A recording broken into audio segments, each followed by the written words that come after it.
Donc bonjour à tous, ou plutôt rebonjour à tous.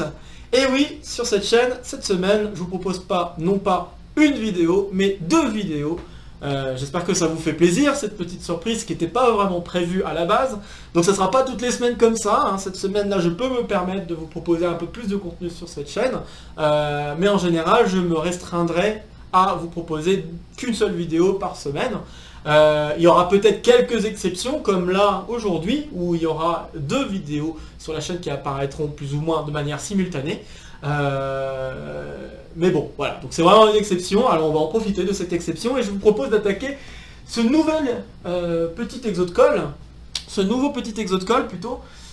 qui va s'attaquer à un grand classique, ici, de chercher à calculer cosinus de 2π sur 5 et sinus de 2π sur 5.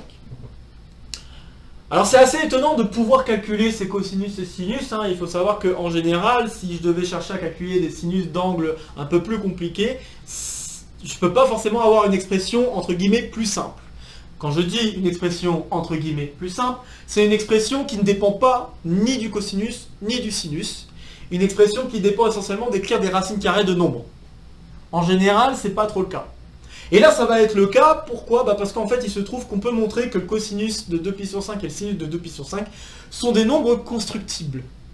Et des nombres constructibles, c'est parce que, en fait, il va y avoir une question de résolution de polynôme du second degré qui va se cacher là-dedans. Alors bien sûr, polynôme second degré, pas juste polynôme de second degré, mais polynôme qui va être un tout petit peu plus grand qu'un polynôme de second degré. Mais quoi qu'il en soit, il va y avoir une question de polynôme de second degré. Et quand il y a des questions de polynôme de second degré, ça implique quelque part que les nombres sont constructibles. Il y a une certaine corrélation entre les polynômes de second degré et les nombres constructibles. Bien sûr, les nombres constructibles, ça va être des questions aussi, il va y avoir aussi une question de rationnel. Mais je ne vais pas rentrer dans les détails là-dedans. Mais il faut savoir qu'il y a une question que, en effet, ces angles-là, 2π sur 5, etc., les angles en π sur 5, sont constructibles à la règle et au compas. J'ai oublié de préciser, mais je dois préciser que c'est des constructions à la règle et au compas. Donc ces nombres-là vont être constructibles à la règle et au compas. Un autre truc, c'est que il y a en effet un polynôme que va respecter quelque chose lié à ces nombres-là, un cosinus et sinus. Il y a un polynôme qui va tomber et dont on va savoir qu'il va falloir déterminer les racines de ce polynôme. Et déterminer les racines de ce polynôme, on va pouvoir le faire de deux manières différentes, et c'est vraiment ça qui va nous permettre de déterminer les valeurs de cosinus et de sinus. Il faut savoir qu'en général, si je vous donne un polynôme de degré assez grand, genre déjà de degré 5, et bien si je vous donne un polynôme de degré 5, plus ou moins aléatoirement, et bien il se trouve que ce polynôme-là ne sera pas résoluble. C'est-à-dire que je ne vais pas être capable de donner une expression en termes de racine carrée, un racine cube, peut-être plus que ça. Je ne vais pas pouvoir vous donner une expression des racines du polynôme, si j'ai un polynôme de degré 5. Et on en a déjà parlé lors de vidéos précédentes sur cette chaîne, puisque c'est lié à la notion de théorie de Galois. Et la théorie de Galois me permet de dire que quand je travaille avec des polynômes de degré 5, il y a un groupe derrière, et ce groupe, il se trouve qu'il va être simple. Et le fait que ce groupe soit simple, ça va m'expliquer pourquoi je ne peux pas écrire les racines d'un polynôme de degré 5 à l'aide de racines carrées, racines cubes ou des choses comme ça.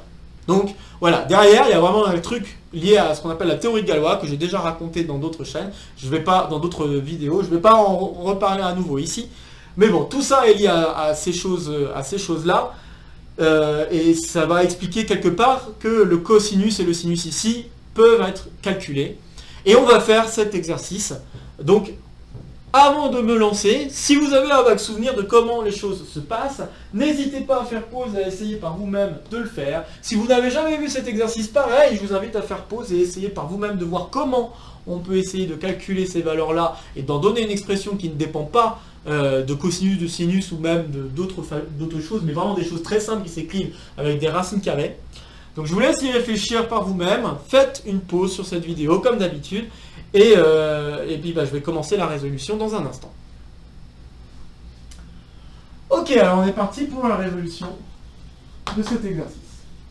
Résolution qui va être assez rapide, hein, vous allez voir, vous allez être peut-être un peu étonné, mais ce n'est pas une résolution très difficile. Il faut juste avoir une bonne idée de base. La bonne idée de base, c'est de se dire, ok, il me demande de chercher cosinus et sinus d'un même angle. On doit penser, puisque je vous ai dit qu'il y a un lien avec une résolution de polynôme, on doit penser qu'il y a peut-être un lien avec les nombres complexes derrière, et vous n'aurez pas tort. Donc en effet, il va y avoir un lien avec un nombre complexe. Alors ce que je vais faire, c'est que je vais prendre le nombre complexe, z égale cosinus de 2pi sur 5 plus i sinus de 2pi sur 5. Ce qui correspond à l'exponentielle de i de pi sur 5. Et exponentielle de i de pi sur 5, eh ben c'est une racine cinquième de l'unité. Donc ça, c'est une racine cinquième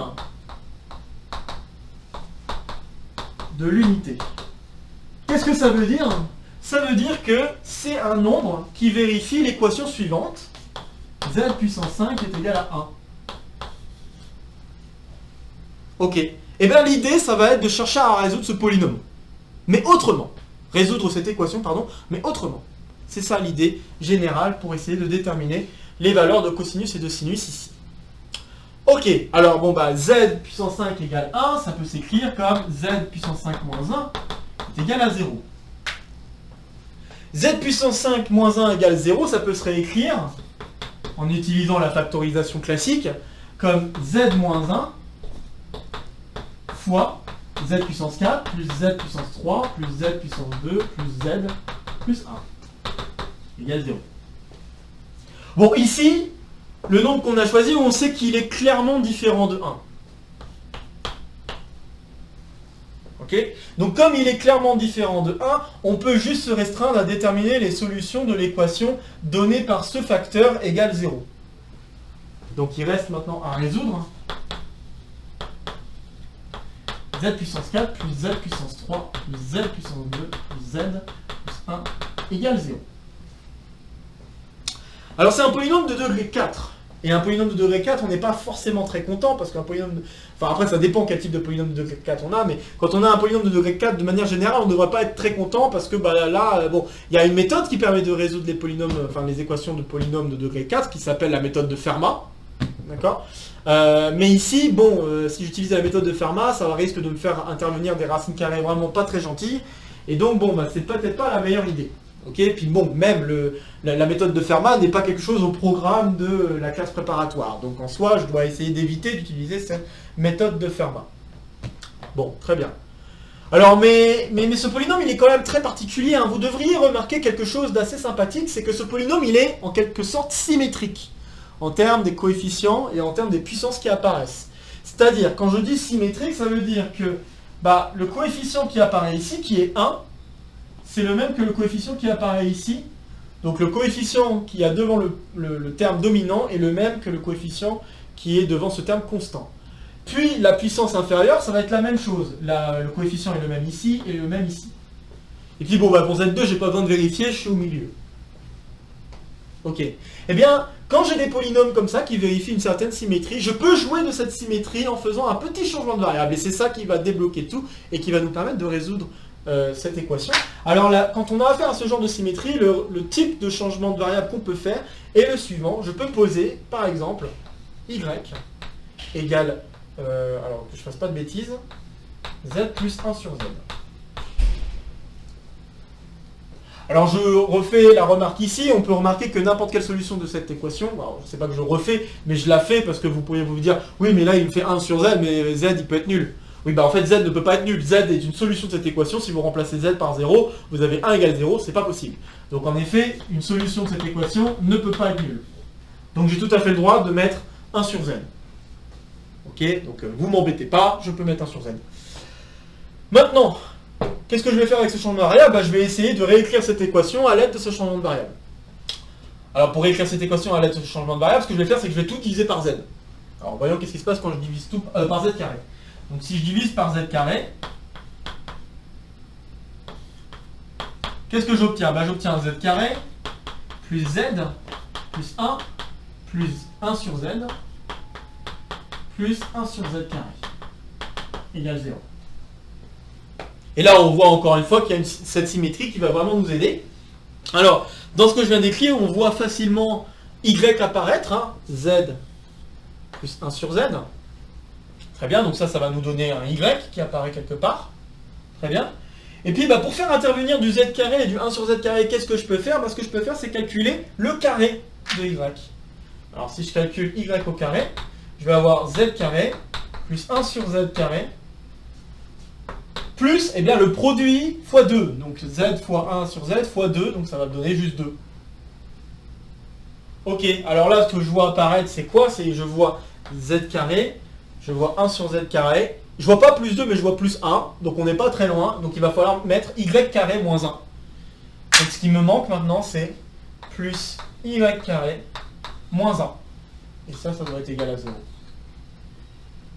Voilà, donc l'équation que j'ai écrite ici revient à cette équation-là quand je fais le changement de variable y égale z plus 1 sur z. Donc pour l'instant, rien de bien méchant, tout va bien, ok. Et donc ce qui est super, c'est que là je viens de ramener à une équation du second degré. Bon, bah maintenant que je suis à une équation de second degré, j'ai plus qu'à la résoudre. Alors résolvons-la, hein. Donc j'ai y carré plus y moins 1 égale 0, je fais un petit delta comme d'habitude, hein. Donc le petit delta va me donner 1 au carré moins plus 4 fois 1 fois 1. Et donc ça va me donner 5, qui est strictement positif. Ça va donc me donner 2 racines. Soit y est égal à moins 1 moins racine de 5 sur 2. Ou alors y est égal à moins 1 plus racine de 5 sur 2. Vous voyez qu'il y a des nombres qui apparaissent là assez gentiment. C'est des nombres qui ressemblent au nombre d'or. D'accord? C'est pas tout à fait pour rien qu'il y a les nombres d'or qui apparaissent. C'est aussi plus ou moins le lien qu'il y a avec cet angle pi sur 5. Il y a un lien avec ce nombre d'or. Donc c'est pas pour rien, il y a vraiment quelque chose derrière avec le nombre d'or. Bref, continuons cet exercice jusqu'à la fin de sa résolution. Donc là, ok, j'ai quand même avancé. Maintenant, je suis capable de dire que y s'écrit comme ça. Mais il faut que je retrouve z maintenant. Bon, très bien. Alors je vais effacer maintenant un petit peu tout ce qui s'est passé là. Et puis je vais écrire l'équation en z qu'on a. Donc là, on a deux équations maintenant. En z. Donc les deux équations qu'on a, c'est z plus 1 sur z est égal à moins 1 plus ou moins racine de 5. Je vais mettre un plus ou moins pour écrire les deux équations en une seule ligne. Plus ou moins racine de 5 divisé par 2. Donc on a ça. Alors je peux ramener encore une fois un polynôme du second degré, hein, c'est ce que je vais faire maintenant. J'ai donc z carré plus 1 est égal à moins 1 plus ou moins racine de 5 sur 2 le tout fois z. Et donc si je mets tout le monde du même côté, j'ai donc z carré plus 1. Là je peux les relaisser plus ou moins, normalement je devrais mettre moins ou plus, mais bon, bah, moins ou plus ou moins ça ne changera rien ici. Racine de 5 sur 2 fois z plus 1 égale 0. Bon bah voilà, alors maintenant bah, il faut refaire le calcul, hein. Donc là si je refais le calcul du déterminant, qu'est-ce que j'obtiens? Alors delta ici vaut ce nombre-là, 1 plus ou moins racine de 5 sur 2 au carré. Et ensuite, je dois faire moins 4 fois 1 fois 1. Bon, très bien. Alors là, vous devez vous souvenir, hein, bon, si vous vous en souvenez pas, c'est pas grave, mais on peut se souvenir que pour avoir les nombres qui sont ici, là, le 1 plus ou moins racine carrée de 5 sur 2 au carré, si je veux faire un lien avec le nombre juste lui-même, je peux me rendre compte que quand j'ai résolu cette équation-là, j'ai obtenu un moins 1 moins racine de 5 et moins 1 plus racine de 5. Le moins ici vient du moins qui est ici. Vient du plus qui est ici. Si je mets un moins ici, le delta ne change pas, et donc tout ce qui change, c'est le signe qui est ici. Donc je peux me rendre compte que ce nombre-là vérifie la condition suivante. Le nombre au carré est égal au nombre plus le nombre lui-même plus 1. Donc ça, je peux écrire la chose suivante, pour simplifier un petit peu mes calculs. Donc ça me fait ça, plus 1, moins 4. Voilà, ça me permet de simplifier les calculs. Si on ne voit pas ça, bon, on développe, et puis on écrit ce qui se passe. Hein. Mais là, c'est un moyen rapide de ne pas s'embêter avec le calcul. Donc là, je vais me retrouver avec moins 3, puis moins 3, je vais le mettre sur le numérateur. Donc moins 3 plus 1, ça fera moins 5. Donc j'ai moins 5, plus ou moins racine de 5 sur 2. Et peu importe ce qu'il en est du plus ou moins, je me rends compte que la valeur que j'obtiens de delta est négative. Alors ça doit être rassurant, pourquoi? Pourquoi ça doit être rassurant? Bah parce que, je vous rappelle que le z, on était parti d'une équation qui était la suivante. Z puissance 5 égale 1. Et puis on est ensuite parti sur juste les nombres qui vérifiaient 2 plus z plus 1 égale 0. Ok? Mais ces nombres-là, ce sont les racines cinquièmes de l'unité qui sont différentes de 1. Mais les racines cinquièmes de l'unité qui sont différentes de 1 sont nécessairement des nombres complexes, non réels. Donc être solution de ça, c'est justement être z qui va être un complexe non réel. Racine cinquième de l'unité. Donc c'est rassurant que dans tous les cas, on se retrouve avec des racines complexes. Maintenant, la difficulté, c'est que parmi les racines complexes qu'on va obtenir, il va falloir essayer de deviner lequel est celui qu'on veut. Celui avec cosinus de 2pi sur 5 et sinus de 2pi sur 5. C'est là la difficulté. Alors maintenant, je vais écrire les solutions de l'équation. Hein. Donc, si j'écris les solutions de l'équation, j'obtiens les solutions suivantes. Alors là, on va voir, je vais essayer d'écrire les choses pour qu'on se dise qu'on a tous les choix possibles. Z va pouvoir s'écrire plus ou moins 1 plus ou moins racine de 5 sur 2. Pourquoi je dis plus ou moins? Non, là c'est moins, excusez-moi.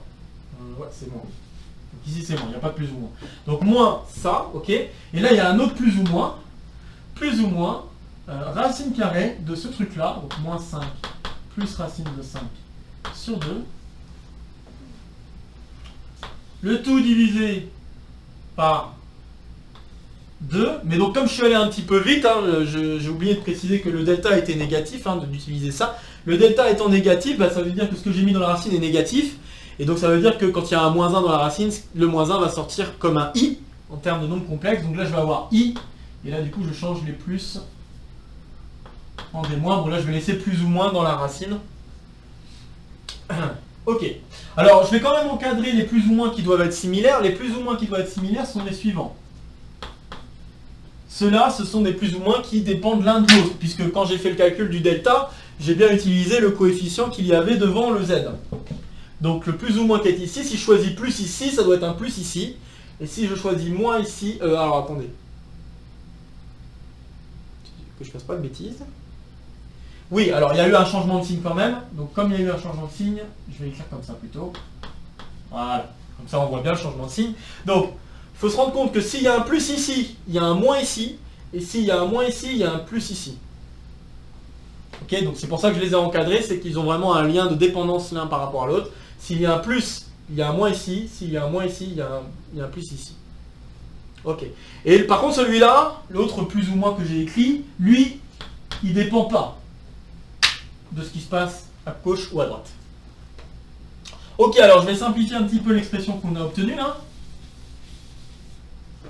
Car là, on vient d'exprimer les 4, avec ces choix possibles, on vient d'exprimer les 4 racines de l'unité différentes de, différentes de 1, ouais, les 4 autres racines de l'unité différentes de 1, de cette manière-là. Donc déjà, on a très très bien avancé. Maintenant, ce qu'il faut savoir, c'est quel est le choix du plus ou moins qu'il faut faire pour trouver exactement les valeurs de cosinus et de sinus qu'on veut. Donc là, maintenant, je vais juste simplifier un petit peu pour qu'on voit vraiment la partie réelle et la partie imaginaire. Donc je vais avoir moins 1 plus ou moins racine de 5 sur 4.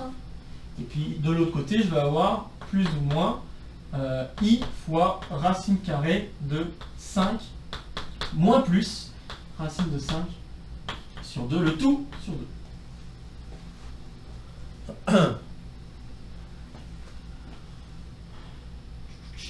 Ok, bon. Voilà, on est plutôt pas mal. Alors maintenant, comme j'ai dit, tout le truc là, c'est d'essayer de trouver quels sont les bons choix de plus ou moins qu'il faut faire pour trouver les bonnes valeurs qui donnent le cosinus et le sinus de pi sur 5. Alors pour trouver ces bonnes valeurs, l'idée c'est de se dire, ok, cosinus de pi sur 5 et sinus de pi sur 5, c'est quoi leur signe? Eh bien, c'est pas très dur. En fait, on peut vérifier que cosinus de pi sur 5, ça doit être une valeur qui va être positive, et plus petite que 1 évidemment. Et puis on peut vérifier également que sinus de 2pi, et sinus de 2pi sur 5, c'est également une valeur qui doit être positive. Et ce que j'affirme, c'est que toutes les autres racines qui apparaissent vont avoir une configuration différente de celle-ci. Donc c'est-à-dire que la racine complexe qu'on cherche, c'est la seule qui vérifie ces conditions-là. C'est pas dur de s'en convaincre, je peux faire juste l'exemple pour le suivant. L'autre racine complexe qu'on peut avoir, c'est avec 4pi sur 5. Mais cosinus de 4pi sur 5, c'est négatif. Donc voilà, c'est fini. Ensuite, cosinus de 6pi sur 5, un peu parce que 4pi sur 5 c'était négatif, lui aussi est négatif. Et puis, cosinus de 8pi sur 5, lui va être positif, mais par contre le sinus de 8pi sur 5, lui va être négatif. Et il suffit d'utiliser les petites formules trigonométriques pour s'en rendre compte. Là, je pourrais... alors que je fasse un petit peu attention... soit je peux utiliser les formules trigo, soit j'utilise juste les choses que je connais sur les fonctions. Là, la fonction cosinus, par exemple, je sais que son signe dépend essentiellement du fait que là, quand je travaille entre 0 et pi, hein, bien sûr, je sais que le cosinus, il va être positif que si je suis compris entre 0 et pi sur 2, ou que je sois compris entre 3pi sur 2 et 2pi. D'accord? Donc là, ces deux valeurs-là, je peux les avoir parce que je suis en dehors de ce domaine. Et puis pour le sinus, c'est pareil, il faut par contre cette fois-ci travailler entre 0 et pi pour avoir un sinus positif. Et si je suis entre pi et 2pi, j'ai un sinus qui est négatif.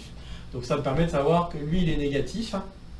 Et ça me permet aussi de savoir que le sinus de 6pi sur 5, ici ça ne me sert pas, mais le sinus de 6pi sur 5, il est aussi négatif. Donc voilà, donc on se rend compte qu'en fait, la seule racine qui va m'intéresser, c'est celle où la partie réelle et la partie imaginaire sont toutes deux positives.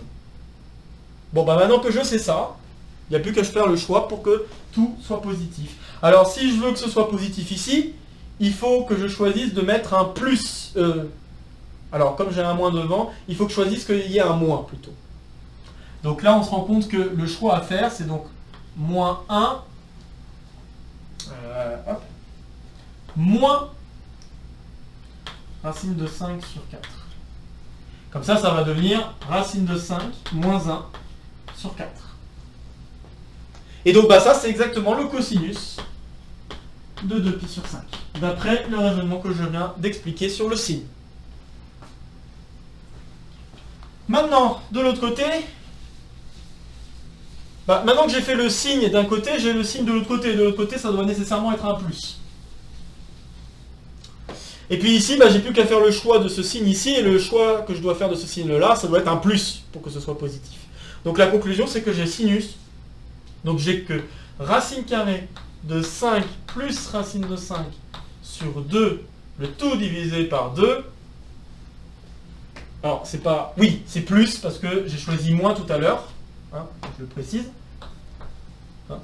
Donc, j'ai expliqué que si je prends un signe ici, ça doit être l'opposé de l'autre côté. Donc là, si j'ai pris plus, ça doit être un moins. Donc là, si j'ai pris moins, j'ai pris un moins ici. Si j'ai pris moins, je dois prendre plus ici. Ok? Donc là, je prends en plus, et voilà, j'ai gagné. Ça, c'est le sinus de 2pi sur 5. Bon, après, si je veux, je peux faire rentrer le 2, ça fait racine de 5 plus racine de 5 sur 8, si on préfère écrire les choses comme ça. Mais voilà, je viens de terminer l'exercice, je viens de vous donner les valeurs de cosinus et de sinus de 2pi sur 5. Voilà. Et donc en fait, on peut avoir les autres cosinus et sinus en choisissant les signes, bien sûr, pour ce signe-là et ce signe-là, qui va dépendre également avec le signe-là. D'accord ? Donc une fois que j'ai choisi ces signes-là, je peux vous donner toutes les racines cinquièmes de l'unité, et tout marche à merveille. Alors cette technique avec les polynômes symétriques, c'est quelque chose qui marche vraiment beaucoup, donc le polynôme symétrique au sens des coefficients de chaque côté dominant et côté constante, quand on voit une symétrie qui apparaît, qu'on a le même coefficient d'un côté et le même coefficient de l'autre. Quand on a des symétries comme ça, on peut utiliser cette technique de faire le changement de variable comme je l'ai posé, z plus 1 sur z. Et ce changement de variable va me permettre de réduire considérablement le degré du polynôme que je suis en train d'étudier. Et ça peut être pas mal utile, suivant le type d'exercice que l'on a quand on travaille avec des polynômes. Donc voilà, quand on travaille notamment avec des polynômes de degré 4, quand on a ce genre de symétrie, c'est vraiment très utile pour les résolutions.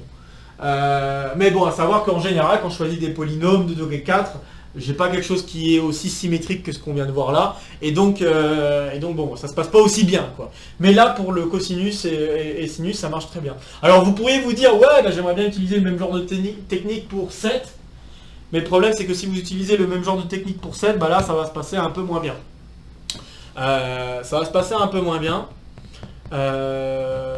Parce que pour 7, vous allez devoir calculer un cube. Et quand vous allez calculer le cube, il y a des choses qui vont moins bien se simplifier que prévu. D'accord ? Donc cette idée de symétrie, ça fonctionne bien quand on travaille jusqu'à des polynômes de degré 4. mais cette idée de symétrie, ça fonctionne moins bien quand on travaille avec des polynômes de degré super. Donc quand on travaille avec des polynômes de degré 6, ça peut fonctionner un peu moins bien parce que il va falloir calculer des cubes. Et quand on travaille avec des cubes, il y a des termes en 1 sur z, 1 sur z, 1 sur z et z qui vont intervenir. Et il se peut que ça ne se simplifie pas aussi bien que prévu. Donc bon, voilà. C'est une technique qui peut être très sympa, mais qui reste très compliquée quand même à manipuler. Et donc voilà. Donc je suis juste en train de me demander si j'aurais pas dit une bêtise sur le fait que le cosinus de 2π sur 7 est une valeur qu'on ne peut pas déterminer.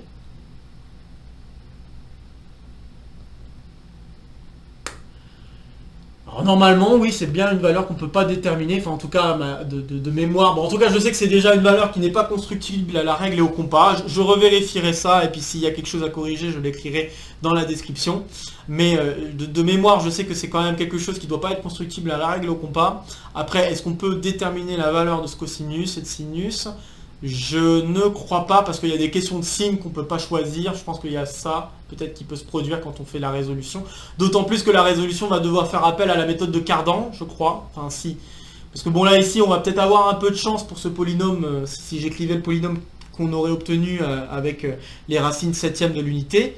On aurait peut-être un petit peu de chance, on se retrouverait quand même avec un polynôme de degré 3, si je dis pas de bêtises. Et si on a un polynôme de degré 3, on devrait pouvoir le résoudre avec les méthodes de Cardan. Mais ça resterait quand même quelque chose d'assez ignoble à manipuler.